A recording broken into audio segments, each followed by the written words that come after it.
Tapi bagaimana sih Pak sektor telekomunikasi ini bisa berkontribusi begitu ya secara optimal dan kita lihat memang terhadap perekonomian di tengah percepatan transformasi digital di sektor telekomunikasi.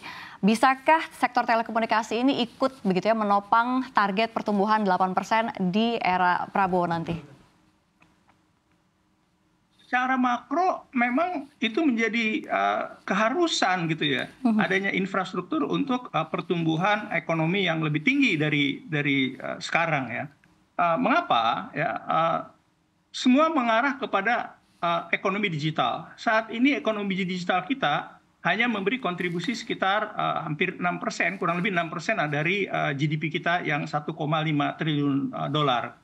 Nah, kita bandingkan dengan negara-negara lain. Tiongkok saja sudah 40% kontribusi ekonomi digital. Kita tahu mengapa bisa memberi kontribusi. Satu, apakah terjadi efisiensi? Yang pertama. Kedua adalah terjadi penambahan pemberian nilai tambah menggunakan melalui ekonomi digital. Dari sana salah satu sektor pertumbuhan yang dulu pernah dilakukan perhitungan ya tahun 2018 ya.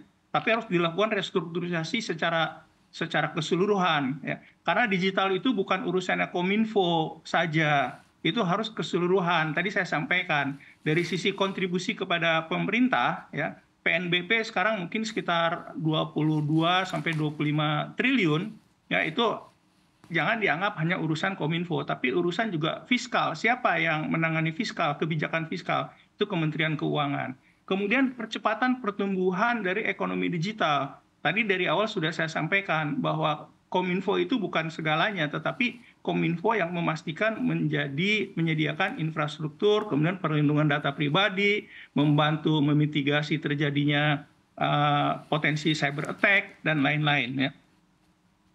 Dibutuhkan digital sector leadership istilah saya. Kalau sekali lagi ya, kalau kita baca berita bahwa Michael Hausman itu memberikan pembekalan kepada calon menteri-menteri, oh itu suatu langkah yang bagus. Artinya apa? Semua calon menteri itu memahami bahwa sebetulnya ke depan teknologi digital khususnya AI itu apa pengaruhnya. Sehingga masing-masing sektor nanti di Indonesia, perdagangan, kesehatan, keuangan, pertanian, semua sektor-sektor bisa menyesuaikan proses bisnis yang baru dengan memanfaatkan teknologi yang akan datang, yang intinya adalah yang fokusnya adalah artificial intelligence. Selain yang tadi ya, masalah cyber security, masalah perlindungan data pribadi dan lain sebagainya. Jadi inilah yang menurut saya melihat berharap, setidaknya harapan saya itu di awal ini ada secerca harapan besar di mana leader dari sektor itu memahami apa yang terjadi di dunia digital. Kalau kita lihat, kita baca di media sosial kan, ada 8 blok modul pembekalan kepada calon menteri. Salah satunya adalah khusus AI. Jadi betapa pentingnya artificial intelligence kepada pemerintahan yang akan datang. Oke, baik Pak Rudiantara, kalau misalkan kita lihat begitu ya, apa sih yang Anda prediksi begitu ya, apa yang Anda terawang terkait tantangan telekomunikasi di era Prabowo nanti?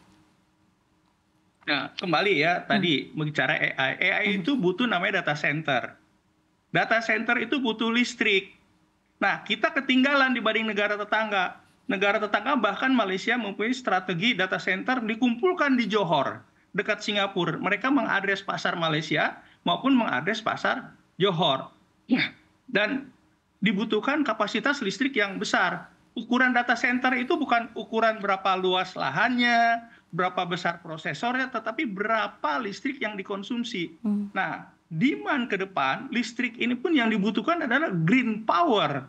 Bukan hanya sekedar listrik gitu loh, karena kan kita mengarah ke arah ESG kan.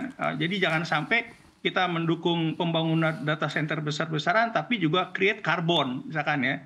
Nah ini yang harus diselaraskan. Jadi sekali lagi, urusan di Kominfo, bahkan urusan data center itu bukan urusan hanya Kominfo, tetapi ekosistem. Ya, dari sisi sektor energi terutama listrik. Nah, itu betapa pentingnya bahwa harus dilakukan penyesuaian, koordinasi yang lebih tepat lagi, yang lebih intens lagi, bagaimana memasuk supply listrik ke lokasi-lokasi pembangunan data center, khususnya adalah untuk green power ya. mau geothermal, kayak hydro, kayak apa atau apapun gitu ya. Dan ini juga tidak menutup kemungkinan harus terjadi transformasi di pemasok listriknya sendiri. Tidak bisa lagi modelnya seperti sekarang. Jadi semuanya betul-betul harus berpikir bergerak bersama. Jadi urusan digital ini sekali lagi bukan urusan Kominfo. Kominfo itu memang core-nya, infrastrukturnya. Tetapi yang lainnya juga harus ikut bergerak. Baik. Lalu apa harapan Anda Pak Rudiantara untuk kebijakan pemerintah terkait regulasi begitu ya telekomunikasi yang lebih mendukung perkembangan industri di masa depan? Kalau kita bicara regulasi, pengalaman saya the best regulation is less regulation. Ya. Jadi kalau misalkan akan membuat kebijakan, membuat policy, membuat regulasi, itu harus berdasarkan principle base. Ya, rule base itu kalau bisa diserahkan ke market, kepada asosiasi, kepada kumpulan, termasuk kepada masyarakat sebagai pengguna sendiri ya. Jadi terapkanlah yang namanya principle base instead of rule base gitu loh. Jadi memberikan digital ini kan luas ya. Nah kalau misalkan diatur ketat, ya, dibuat rule base yang sangat teknis, itu dinamikanya berubah, teknologinya berubah, demandnya berubah. Ini aturannya mungkin tanda tangannya masih basah, ya belum berubah banyak gitu. Jadi lebih fokus kepada policy dan principle base daripada rule base.